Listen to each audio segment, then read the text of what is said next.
I'm Sia, alcoholic. I don't really want to talk about it either, but glad to. Can you hear me now? How's that? Is that better? Okay. Haha, wise guy. I want to thank Michael for inviting me to share here. I'm glad to be in a meeting of Alcoholics Anonymous. I want to thank Kenny for sharing. I didn't sink that low, but glad you talk about it. I want to welcome the two newcomers, Mike and Kevin. I hope you find what I found in Alcoholics Anonymous, and this is a nice meeting. Thank you for welcoming me. I felt welcome. People said hello and introduced themselves, and the Paramount group is a good group, and it's nice to have that reputation. I don't know if you feel that way, but I feel that way about my home group. I don't know if this is your home group or not, but it was one of the things that was recommended to me when I was new. I'm somebody who, as an alcoholic, drinking or sober, will take geographics, and AA suggested I put some roots in here and get commitments, and this was not a great idea in my opinion, but my ideas were not selling for lots of money by the time I came to Alcoholics Anonymous, and when I became open-minded, I began to do some of the things you suggested. I want to thank Kenny and John. They came tonight with me, but I really want to thank them for this year. There were some people that were really kind to me this year. In my 17th year of sobriety this year, I went through a divorce. I was talking to Nick about it on the break, and I don't know if you all have been through that. You know, this happens. Life happens, divorce happens, and I'm an alcoholic who wants to look good, and people just helped me. They helped me. They went with me when I spoke. I could call them, and I did call them a couple of times in the middle of the night. And if you're new here, maybe you were cynical or are cynical like I was. I was a very cynical person, and I can get that way very quickly. But, you know, underneath it all, I just didn't fit in anywhere, and I hated that. And I am so grateful alcohol did for me what it did for me, and then it turned on me, and I didn't know what to do, and I'm grateful that there is Alcoholics Anonymous. But they helped me this year, and I was very angry about this whole thing. My husband left. I wasn't happy about it. I didn't want anybody to know. And, you know, in the big book it says, more than most people, the alcoholic leads a double life. When I came here, you said, you know what, if you're going to try to look good, you're going to die, and you're only as sick as your secrets. And I had to go to AA right away and tell you that my husband left. Now, my best thinking at that time is just let a little period of time pass, not mention this to anybody. My ex-husband is a sober member of AA. We were both active in the same meetings, and I just thought, I'll let a little time elapse, and then I thought I'd reemerge engaged to Eric Clapton or somebody, you know, and then you would say to me, where is Bob? And I would say, you know, oh, that didn't work out. You know, I wanted something like that, and that's just not how it worked out. I felt bad, I felt rejected, I felt humiliated. I didn't know what went wrong, and I said to Nick tonight, I still don't really know what went wrong. And one thing I have in my favor today, which AA gave me, I took good actions in that marriage. I didn't do some of the things I used to do, and if you're a woman sitting in this meeting and you're new today, you don't have to live like that anymore, you said to me. And you know what? I followed the principles of Alcoholics Anonymous, and when I felt like I hoped he'd die in a car accident, I called my sponsor and said, I hope he dies in a car accident. It's a terrible thing to think, maybe, but I was thinking it, you know, and I had another sober alcoholic to say it to. And I believe that's what kept me sober, and I believe it's people who came up to me in meetings, and they didn't care what I looked like, and they weren't thinking I looked anyway, you know, that's just alcoholic ego. And I find whether you have 17 years, 10 months, and 22 days or not, you still got alcoholic ego if you're me. Maybe you work a better program than that. But that was the case with me, and people would come up to me and say, you know what, Sia, when my husband left, I drank. And I thought, thank you, and it reminded me of my primary purpose here, which is not to be married, not to have a job, not to have buddies, not to have a home. It is to be sober. And from that, and from this program, I've been able to grasp and develop a manner of living. And I have a life today with those things in it. And ultimately, recently, I just felt okay again, you know, like myself again. And I guess I felt like I ran a marathon this year.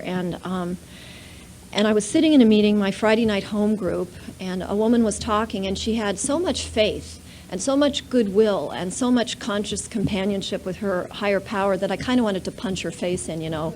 And I realized that I had come back to the place as a newcomer. And if you're new, I very much can identify with you, because I had come knocking at the door of AA again. And I hadn't realized that I believed there was a higher power, but I had no faith in it any longer, or not much, you know. And this year when I had spoken around AA, I hadn't talked much about God. I don't know if I talked much about God ever talking in AA. And I felt some obligation to that. And, you know, I recognize the debt. I know AA saved my life too, as Kenny said, and I recognize the debt, and I consider that a spiritual awakening. And so I just want to say for the new person, as corny as it has always sounded to me, as so many things in AA have sounded corny to me, but, you know, God damn it, they work. The corniest thing is that, you know, the consciousness of the presence of God is the most important thing in my life. I must have that, because I felt bad this year, and sometimes I'd be in an AA meeting. You know, I'm in the arms of AA, and sometimes I'm at my job and you cannot be there, and I can't be on the phone to you every minute. And, you know, there were a couple of days when I called my sponsor every 15 minutes. You know my sponsor, Marilyn S., you know, and you know, I've reached a point in sobriety, and I'm grateful I've reached this point, that I don't care what it looks like. I want to stay here. That much I knew. You know, in a very primitive way, I guess I stayed sober this year. I couldn't figure out how I felt, and you said to me, you know, don't analyze, utilize. So if you're new, that worked so well for me this year. Even if you don't know what's going on here, unless your gig was really great out there, and then I don't know why you're sitting here, you know, try what AA offers, because mine was not good anymore when I got here, and then it wasn't good this year, and I couldn't figure out my part in it. And the old timers helped me. They said, you know, maybe the lesson isn't nausea, maybe just get through the pain. And I went back to the newcomer thing, you know, don't get too hungry, too angry, too lonely, too tired. And so I would do all those very simple things, and I think it infuriated me to be, I guess I felt reduced to a certain state I didn't appreciate. And so in the last few weeks, I felt well again. I turned a corner, and I didn't drink, and I'm useful in AA for that reason, because I got through a divorce sober, and you can too. And that's always been the AA thing for me. I walked here, and you said, you know what, did you drink like I drank? Do you feel like I feel? You can get through today without a drink. And maybe it's 15 minutes. You know, I use my egg timer again. I used to use my egg timer 6 minutes at a time. I could just do it for 6 minutes, you know, 1 minute. I don't know what your statute of limitations is, but that was mine, and AA works so very well. And so I'm standing here sober today. I'm a success story in Alcoholics Anonymous in so many ways. And let me tell you what I used to be like, and what happened to me, and what I'm like today, as a result of Alcoholics Anonymous, and for no other reason. And I am somebody who felt very apart from people, and I hated that feeling, and I will still hate it. And I thought there were reasons for that. I'm very tall, and I thought that made me feel different from you. I always looked for the concrete reason. It was an intolerable feeling. When I came into Alcoholics Anonymous, you said, read the big book of Alcoholics Anonymous, and I say that to the new person. AA approaches alcoholism in a very singular fashion, different from any other entity. And the thing that I have come to know is I don't want to dilute it with anything else out there. I've tried to dilute it with other things, and, you know, I've stayed sober, but I found since I have concentrated on AA in the book, and as the old timers work it, and the people who I like what they have in the meetings, I've stayed very well. And I didn't understand that I had a spiritual bankruptcy. That's what the big book suggested to me. I didn't know it was that global. I thought it was because I was too tall. And then there were other things that happened as a kid. I had an accident when I was like 5 years old, and as a result of it, I lost part of my hand, and I ended up with like 9.5 fingers. And I've always had a bad attitude, I must say, a hallmark of an alcoholic. Like I always resented anybody with 10 fingers, you know what I mean? That was one thing. And so I had this accident, and it made me different, and I hated that, you know. And I had this family that an interesting phenomenon developed. My grandfather had had an accident also as a kid, and he'd fallen under a train and lost his legs. And I had an aunt who had cancer, and in order to arrest the illness, they'd amputated part of her arm. Now, I think alcoholically, or I consider this alcoholic thinking. I look around and I compare myself to other people. I will still do that today, but AA has given me tools to circumvent this. And what I did is I looked around my neighborhood, and I don't know about you all, but I just didn't see too many other families with 3 generations of amputees, you know what I mean? And that was funny. And it embarrassed me, and it made me feel weird about myself. And And so I had that going on. And then I had this thing with my mom.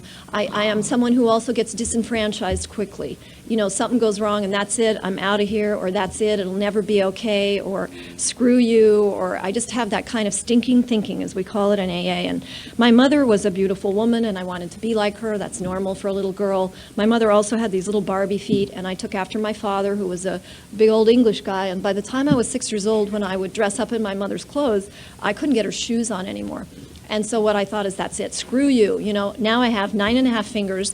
I am never going to be feminine, and I wished I was dead, you know. And I also have the attitude of defiance. And in the big book it says that's our outstanding characteristic. And if you're new, I don't know if you've identified that as your outstanding characteristic, but I always had that going on. And because I had these misanthropic things going on physically, I thought, I'm going to show you. And I guess I thought I would show you by being the first female pope. I grew up in the Catholic religion, and I had my name picked out to be a nun, and I had this aspiration. And then a weird thing happened to me. And what happened in the 5th grade is I did a project on Catholic martyrs. And I don't know if you're familiar with what they did to these people, but I can tell you this. If you took me out on a cold night, and you took my clothes away from me and told me to lay down on the ice somewhere and die, or renounce my faith, and you'd give me my clothes back, I knew without question I'd be the first person up off the ice. I knew I'd say, I never liked Jesus anyway, give me my clothes, you know, whatever it took. I knew that. And then my alcoholic thinking would kick in, and at that time it was this, that I looked at every other, or imagined every other Catholic on the planet, billion of us or however many there are, and I knew every single one of you would be up to that test. I was the bad man out. I was the coward, you know, and I'm a secretive person. I didn't want you to know this. It made me different from you. It made me inferior to you. And so those kinds of things were just hallmarks of the way that I thought. I also had some experience with alcohol, opinions about it, because I grew up in an alcoholic home, and I didn't realize how this would shade my thinking about alcoholism. And in the big book it talks about our old ideas. And you know what I bet? I bet there was some old idea I had going into my marriage that helped boomerang that thing. But I'm too close to it to see it today. However, I had this old idea going on, and what I didn't realize is that alcoholism it's a serious illness. If you're new, it's fatal. That's sort of serious, don't you think? And I thought I knew a lot about it, is the point. And I'm a very opinionated person, and I'm a know-it-all. And when they say there's an allergy of the body and an obsession of the mind, which is one of the ways we describe alcoholism based on the big book, I thought I got that, because I knew when I drank, I developed an allergy to my own husband, you know, and an obsession for yours. So I totally understand that whole concept. And then my mind became shut. And the thing is that my father was the alcoholic that I grew up with, and I was the kid that used to wait for him in the living room on the sofa. He'd come home late at night and be drunk, miss the driveway, park on the lawn, fall out of the car. You know, we've all done that. And then he'd go and wake up the neighbors. I grew up in a small town, and I'd see their porch light go on, and I'd hear them tell my father to go away. And I would become really enraged in those moments. It humiliated me. My father was a great big good-looking man, like most alcoholic men, very charismatic, and I always say I ought to know because I've dated most of you, you know, and my dad was the first one that I really loved. I loved this man, and yet when he drank, he became a slob and a fool, and he humiliated us, and so many things that go along with alcoholism, you know. I worried for an alcoholic. I loved an alcoholic. I thought I would never do that to anybody else because it's a painful thing, you know. And if you've been there, you know what I mean. There's not any left or right to that. There's no air or light or hope in that worry. And self-knowledge avails us nothing, because I went out, I became alcoholic, and I did it to other people, including my family and my father. So anyway, he would be there, and I made a promise to myself on those nights when the neighbors would tell him to go away, and I said I was never going to be like that, you know, and I guess I didn't know how I would accomplish that precisely. But one rule that I set, I never started with a martini. That was my dad's drink of choice. That's what he started with. I'm a wino, you know, and don't get me wrong. If you put a martini in front of me and I'm going today, I'm going to get to it. But I had this little thing going, and eventually that little thing would give way. The promises I made gave way. I don't know if you recall promises you made to yourself. Those that I recall I had broken by the time it came to Alcoholics Anonymous.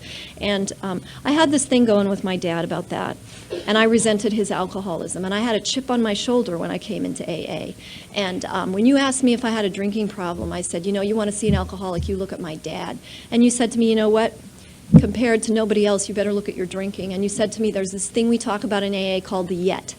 And my father had run over 2 elderly women on a rainy night when he was drinking. And, you know, that was the yet for me that I held on to. And you said to me, you don't do something about your alcoholism, alcoholism will do something about you, and you'll do the very same thing. And I couldn't believe that that was true, and I resented you for saying it. And I had this other side of my father's drinking that affected my own drinking habits, which was that when I would, some nights when he came home, I would have a cough. I grew up in a cold climate, and I used to get coughs in my chest, and my father would hear me coughing sometimes and make me a drink in a little shot glass, you know, whiskey and honey. He made me a toddy, he'd bring it in. And my father, he smelled of Old Spice, he had his suit on. He's alcoholic, but he's paying attention to me, and those were magic moments for me. I don't think I crossed the invisible line from this little toddy. I just equated the romance of that moment with drinking, and I loved to drink with men. And what was noteworthy about that is towards the end of my drinking, I began to drink alone. I began to drink alone, I thought, for the simple fact that I didn't want to make the conversation to get a guy to buy me a drink. Not only that, I felt like they were counting my drinks. And finally, I just didn't want to share it anymore. You know, it was too much of a pain in the neck. I just buy it and go home myself. And my drinking rapidly took a turn for the worse there. It says in the literature, women go down faster. I don't know about that. But I just knew when I did that, suddenly I had no money, I had nothing, I lost my job. And I was completely confounded by that situation. And so there was this opinion about drinking that I took with me. I am an alcoholic who takes geographics. I changed my name, and I changed states and countries, and hung out with people from different nationalities. All of this, in retrospect, I saw as an effort to bridge that strange separation that I felt from people. You know, it says somewhere that we are tortured by loneliness, the alcoholic. I am one of those people. And I thought if I had a real reason why I felt separate from you, I wouldn't be so bothered by this. And I came into AA not understanding what was wrong with me. You do not have to understand what is wrong with you if you're new. You just have to get into action here, as Kenny mentioned. And the only reason I got into action is when I came to believe that I was going to die. You know, few people are going to do this, but those that think they're dying. One of the co-founders of AA says that in the 12 and 12. And that was true.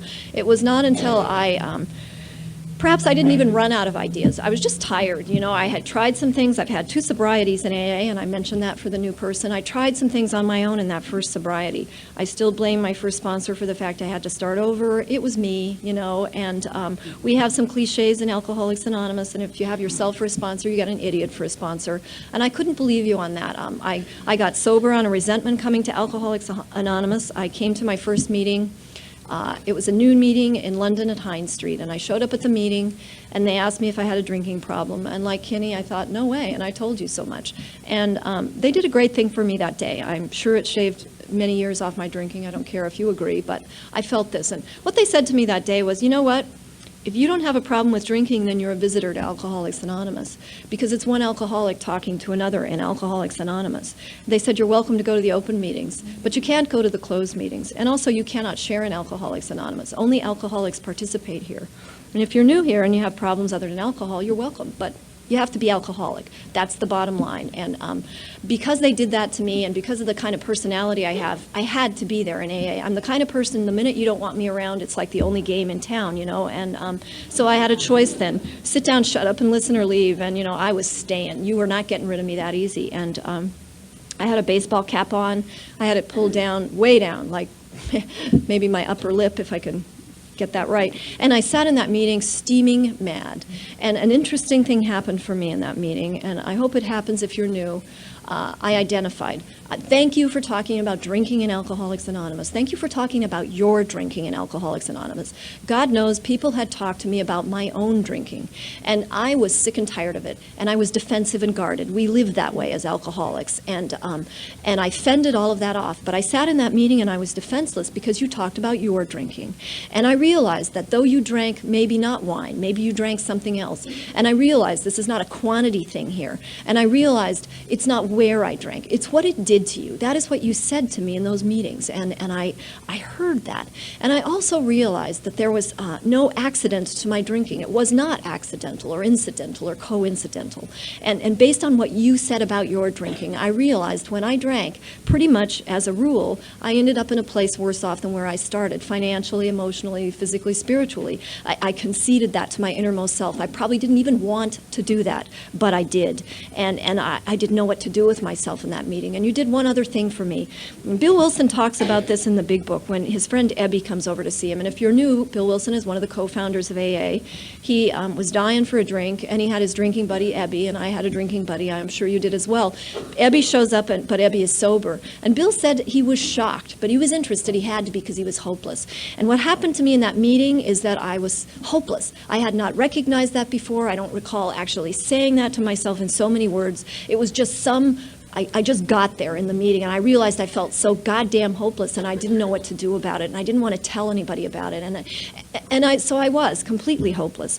And you did another thing in that meeting besides talking about your drinking, which made me feel, for the first time in my life, that I had a place to be, that I got to be a part of, that I could come in by the campfire. And if you don't know that you've never fit in, how can you know it until you fit in? And then you realize, oh, I never fit in. And that was because people talked about being afraid as well. They talked about being afraid on their job, and they talked about a couple other things. But the thing that struck me about it is because you had talked about your drinking and what drinking did for you, I realized you felt like I did. And if you felt like I did, and if drinking did for you what it did for me, why were you not drinking? And you had me there. And I had to come back to AA and find out how you did that. I came back the next day.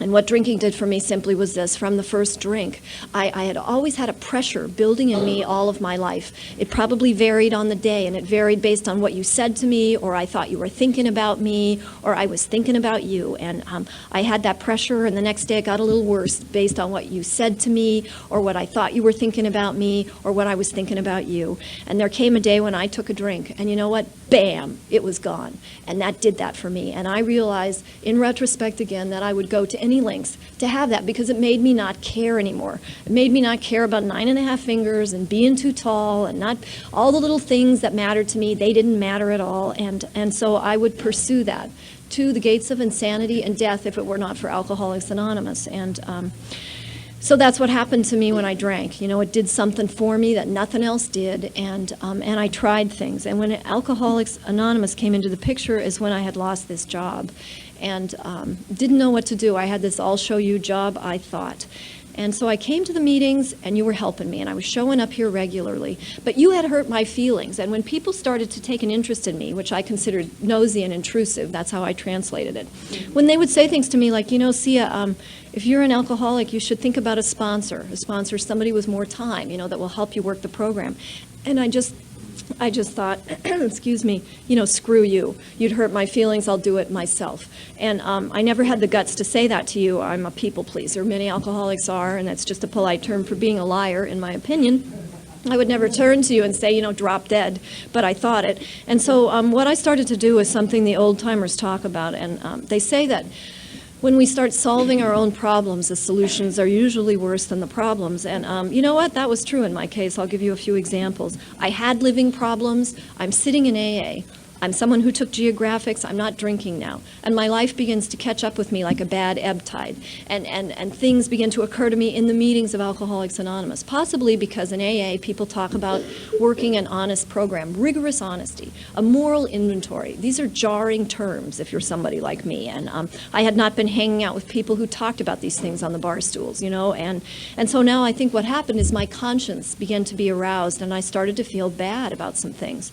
And that's that pressure that would build. And I used to take a drink, and I didn't have a conscience anymore, I guess, but now I'm not drinking because you said to me, don't drink today no matter what. And I say that to the new people here, don't drink today no matter what. AA works a lot better when you're not drinking. And you said a few other things to me, don't use anything that affects you from the neck up. And you said come to a meeting every day, alcoholics drink every day. And many things you said to me, and so I'm sitting in this meeting, and I don't know which meeting it was, but I was living illegally in England, and this started to bother me. It had been a means to an end when I was drinking, and now it's causing me a hardship. I can't get it off my mind, and so I got to do something about this problem. It's an easy problem to solve. You just marry somebody, And I was engaged to a very nice English guy. That was one of my habits, and I could have married him, but something, I'm an alcoholic, and there's always the X factor of that in my life, even today. And I work a program, and there's a particular program I have to work to be comfortable, and I'm willing to do that, and I was not willing to do that at this time.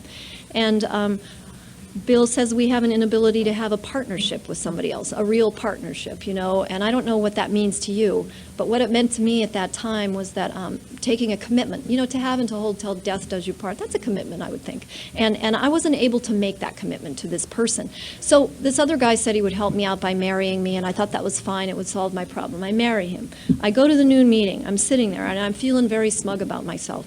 And then a bad thing happened, and what happened is I suddenly remembered I was already married to a guy back in Los Angeles, and I couldn't quite figure out how that had happened to me, and that is always how I framed it. How did this happen to me? It is in Alcoholics Anonymous that you drew the thread of responsibility right at my doorstep, and you said to me, you know what? Don't pretend, look in the mirror, and don't say you don't know yourself. And don't plead insanity here. You got a part in this. Wherever I go today, and AA came to me straight on with that, and I'm grateful for it. I didn't appreciate the information at the time. I've had to grow up. I'm childish, I'm grandiose, I'm immature. Remember that study the psychiatrists did on alcoholics and Alcoholics Anonymous and how we resented that finding. And you know what? It's true. I am all of those things. And I'm a resentment machine, and I'm a problem factory. And that's just not a difficult thing today. I go home and I do my 10th step.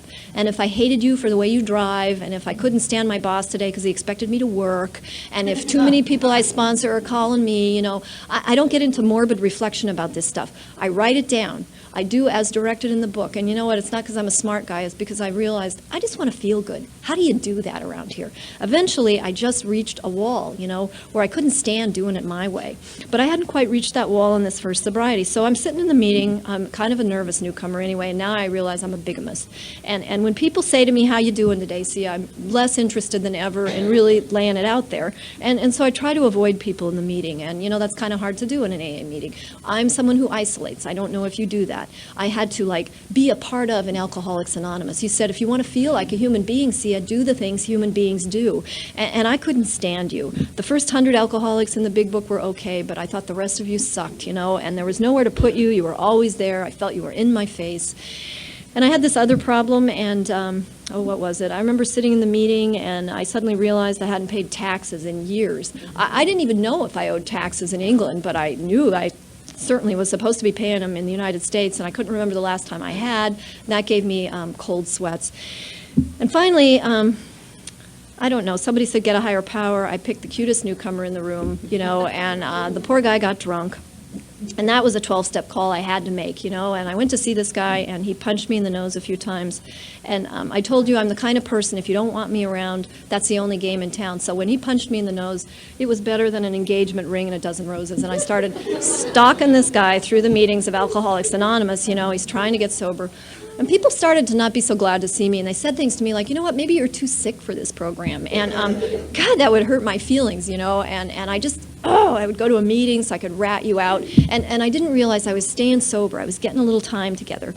And finally, one day, I'm not working a program. You know what I mean? Alcohol helped me. And then it stopped because the consequences were too much for me. And I don't know at what point you found that. I found that after I lost this job. I wanted it to stop. There had been the 10th time and the 100th time where you say, I'm not going to do this again. And somehow you do it again. And I don't know how long that goes on for you. It just went on for me until there was supposed to be an off button, and there was no off button, and I was going to humiliate myself one more time, and I was going to lose another job, and people were not going to be glad to see me for the rest of my life. They were not glad to see me anymore, and I couldn't take it anymore. And so I'm sitting in those meetings, and I'm not drinking, and I'm losing my mind, basically, because the 12 steps is the only other thing I found. I'm comfortable in AA. What AA has done for me, and I don't know at which point this happened in my sobriety, it does for me what a drink did. I feel comfortable here. I say things from this podium, I'm sure I would have killed myself if when I walked in you said, someday you're going to talk about having 9.5 fingers. I was like, no way. And little secret things that I know you probably have. And yet I just feel safe here. I'm okay in Alcoholics Anonymous, and I've taken it out in the world. It's a bridge to normal living. But that day, I sat in those meetings, and I was discouraged and depressed. And I met some guy, and he said he would save me. And he said he'd save me by taking me back to Los Angeles. And I'm way overdue for a geographic, and I think AA is not working. I was right in the middle of Alcoholics Anonymous, and I was dying of alcoholism, in my opinion, because I was not doing a single thing that is recommended. You know, time does not heal all wounds. You got to do something. That's what you taught me in AA. It's an action program. Anyway, this guy said he would save me, and that day I said, let's go. And we went to Gatwick Airport, and he was buying tickets for us to fly back to Los Angeles. And what happened is he was arrested right in front of me, and he was handcuffed, and he was taken away. The guy was a felon, and he was fleeing the country, and I was part of the cover. You know, I could really pick men, I'm telling you. That's just one example. And I felt very sorry for myself. And, you know, self-pity is a problem for the alcoholic. And that day I went home, and I felt so bad that I smoked a joint. And when I felt that bad, I would smoke a joint. And I am sure they said to me, don't use anything that affects you from the neck up. And understand this, marijuana doesn't do it for me. A drink does it for me. Marijuana makes me a little confused, and I eat a whole lot of potato chips. And then it's right back, you know, to the status quo. And I had nowhere to go. And I had a moment at that time in a meeting the next day, I think, which I am grateful for. I think it was a spiritual moment of grace. It's a moment that people I know and people you have known did not have, people who aren't here tonight. I always mention this guy that went to our meeting named Michael. Friday night Brentwood is my home group, as I said. And Michael came there, and he had that stupid newcomer smile on his face. And I can say that because I had that stupid newcomer smile on my face. He's always fine, you know, and he's fine, and he's so fine. And one day he was so fine, he left the meeting, and he went over to the Holiday Inn on the 405 up by where I live, and he jumped out of the 8th-story window. And, you know, he wasn't fine. If you're alcoholic and you're new here, you're not fine. I mean, that just can't be possible. And Michael wasn't able to do what I did in that meeting. And, you know, I have enough sobriety today that I don't think I was able to turn to somebody and fall apart in the meeting and say, for God's sakes, please help me, because I'm smarter than him, or God likes me more than him, or I had a worse bottom than him. I don't know what it is. Again, it seems to be that X factor of alcoholism. And as I have been here and had the privilege of working with new people and trying to give to them what you gave to me, I've come to find I just don't know. I don't know why I'm here tonight. And I'm grateful that I'm here tonight. And, you know, I got to do something today to stay sober. Yesterday doesn't count anymore. And I think I do a sober thing each day. I have definitely been on the ball with that this year because I've been uncomfortable, you know, and I do a thing each day. And if you're new here, the big difference between you and me is I have quite a layer of safety between me and the door. You know, I have a sponsor. She knows me. She knows all about me. And I have friends who expect me to be at meetings, or they might call me up. I've got women I sponsor that call me and expect a call back. I have commitments in meetings. It's not because I'm a great guy. It's because I got an alcoholic mind and I know it. And the day comes, and many days have come this year, when it isn't a good idea at all to go speak at Paramount, or it isn't a good idea at all to go to the Brentwood Friday night meeting. It isn't a good idea at all, and I'm sick and tired of those women I sponsor, and I'm not calling them back. But somehow I've trenched in AA, you know, and there's a line that I won't cross, or I get really scared. Don't misunderstand me. I don't live in fear of drinking today. If I do what you taught me to do in AA, I will not drink. You know, it says we are recovered from a seemingly hopeless state of mind and body. I don't think about a drink like I used to think about a drink. I just don't. You know, I want somebody to help me, and I don't know how to feel better. That's a new one. You know, that's different. I get to that stage, and so then I'm calling you up. And so my trench in is I'm going to call my sponsor, and I'm going to tell her, you know what, I'm not going to speak at Paramount. I'm going to go get on the bus to Arizona, and I just thought you ought to know. And as I think that through, it's just a pain in the neck to call my sponsor, you know, and why even talk? And so you just get in your goddamn car and you come to Paramount. And I've gone to meetings this year, and you have totally paid a 12-step call on me because I haven't wanted to be in the meetings. And I've told you that, and you've been okay with it. And, you know, you don't have to want to be here if you're new. You don't have to be holly-go-lightly. You said to me something that helped me so much. You said your motive doesn't matter, Sia. I'm somebody who had a bad attitude in AA for many years, I think, 5 years. And you said it doesn't matter. If you will take the actions we take at Alcoholics Anonymous, you'll get better. And that was a good thing for me to hear, because I was not welcome most places. By the time I came here, I had been dissociated from most societies that I became a part of, starting with the Girl Scouts, you know, and right on up into high school. And I just couldn't fit in anywhere, you know, and I came into AA, and you said, you know what, you don't even have to like what we say, Sia. You don't even have to like us. And I say that to the new person. Maybe I didn't say one thing that meant anything to you tonight at this lectern. And maybe people here would never want me to take their commitments at this meeting, and maybe none of you would ask me to sponsor you. And the thing is, though, that if I am willing to do what AA asked me to do, I'll get well. Absolutely, because it's a program of principles about personalities. And for someone as frightened as I have always been in my life because I thought you didn't like me, didn't care about me, you know, whatever spiritual bankruptcy was going on, I get to be here, no matter what you think, because I satisfy the requirement for membership, which is the desire to stop drinking. And that's what they said to me at that first meeting of Alcoholics Anonymous. You know, that's our main thing here. It's one alcoholic talking to another. And God damn, that's money in the bank for me, you know, because I am a hostile person by nature. And I've had a spiritual awakening in AA, and I'm happy many, many days. But if you're not happy, you still get to be here. And I've told meetings off this year, just like when I was new, you know, and acted like, I'm sure, a complete ass. And yet AA welcomed me, because I'm an alcoholic like you. And you know, our common welfare comes first here. If I go out there, I die. So I stay here and I yell and I scream and I cry. But I do my commitment and I call those women back. And you know, I show up when you ask me to in Alcoholics Anonymous. And it's because you did something for me in those first meetings, and I feel that obligation. And I also feel hope in AA. AA has met every single living problem that I have. And now I have one more in my arsenal. You know, you get through a divorce, you can do it. And you can wish that person well, and then God sorts it out in some way that God sorts it out. And I don't have to know that. It isn't my business. Anyway, so this first sobriety, I fell apart in a meeting. I went to the meeting, I saw somebody, I hoped I'd never see him again, and I said, for God's sakes, would you help me? And they did that great thing that we do in AA. They just listened to me, and I told them everything I thought was wrong, and what I didn't understand was wrong. And when I was done, they said to me, you know what, if you have 6 months of your life to give, Sia, why don't you work the program as it is written, as it is directed? Do everything we do in AA here, because otherwise you don't have a chance. And they said something to me like, you know, I'm not going to tell you it's going to be okay. I don't know if it's going to be okay. Thank you for that honesty, you know, because that is the truth. It may not be okay. But if I do everything we do here, maybe I have a shot. And so what I did is I took this phone number the person gave me, and I called somebody in Alcoholics Anonymous. And I laid out my story, and they said, you know what, if you're willing to straighten yourself out, maybe we can help you, let me know. And to fast forward, I got on a plane and I came to Los Angeles, and I started my sobriety over.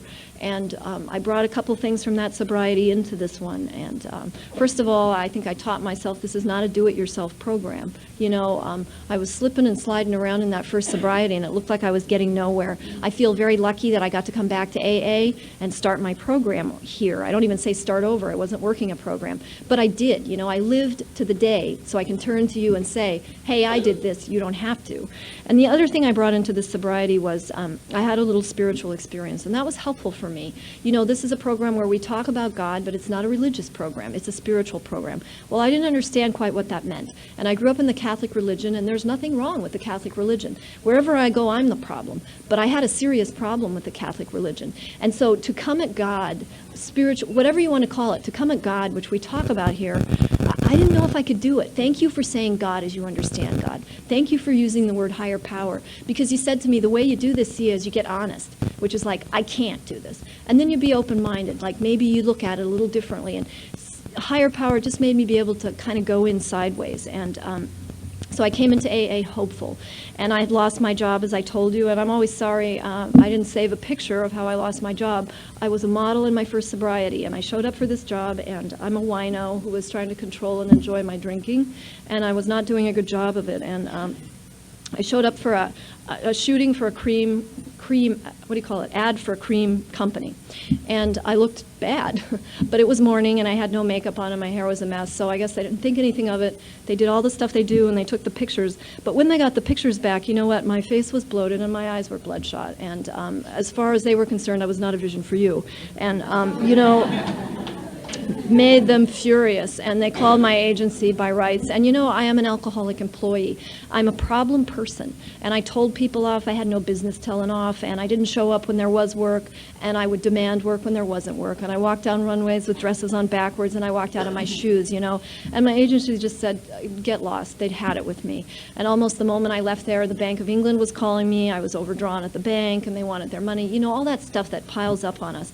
So I felt very desperate coming to AA. and you said, we care, I thought you would write me a check. And you know, what you do here is, it seems the solution here is completely unrelated to my living problem. I could not see alcoholism as the central problem of my life. And as long as today I see alcoholism as a central problem of my life, I'm in great shape. And I have like 2 minutes, so let me race through this. Every day after that noon meeting, I used to go and throw myself on the carpet in my agency and beg for my job back. Either they got sick of this, or else I looked better after a couple of weeks of not drinking. And they sent me out on appointments, and what happened simply was this. I began to get jobs that I really had no business getting. I'm a very self-obsessed person, and I noticed this. And I got a job for a contact lens commercial. They wanted somebody with brown eyes, and they booked me instead. And then there was a catalog job, which would make me dead even with the Bank of England, you know, and they were going to hire this like midget for this job, and they booked me instead. And I noticed this, and you know, I'd been coming to AA, and you talked about this higher power. And what I thought, and I don't care if you think it or not, I just thought this higher power noticed how desperate I was, how hopeless I felt, and just kind of helped me out a little, you know, a little attaboy. And that was the mustard seed of faith for me. It's what let me get on the plane and come over here and start my life over. And you know, if you're an alcoholic like me, what I have today is very simple, but it isn't something I take for granted. If I had driven here tonight, I would find my car. This is a nice thing. And in this sobriety, I have been married to one person. You know, the math is much better. And you taught me that a marriage is a closed meeting. You know, there's just the two of you. And that was an interesting concept to come up with. And when I go home, I know what to expect there. I have a job I've had for a long time. They think I do a good job there. And I didn't quit that job in a blackout, and I didn't sleep with the boss's wife or do something crazy, you know. And the thing that I cannot take for granted, aside from my drinking today, is also the fact you're glad to see me. People were glad to see me tonight. People are glad to see me in regular life. And this has all been a gift of Alcoholics Anonymous. And I really want to thank you for saving my life. Thanks for that 12-step call.